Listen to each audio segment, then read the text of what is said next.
Hello guys, in this tutorial you will learn how you can add code blocks to your diagrams on Lucidchart in 2026 to fill these, for example, with codes like HTML or JavaScript for your programming project. So let us guide you through this. So guys, this is how you can do it. As you can see, I added this example code block here. You can click into it and fill your first command line.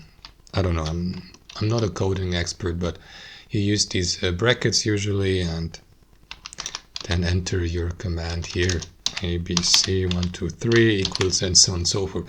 So this is how I can do it, guys. Navigate to the shape tool here to the left and under standard select the code block and position it on your diagram. And you may of course connect your code blocks with other elements by using these connectors.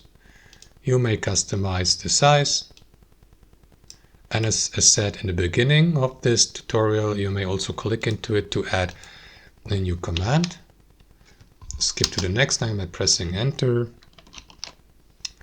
and that's how it works, guys. Thanks for watching, and I'll see you next time.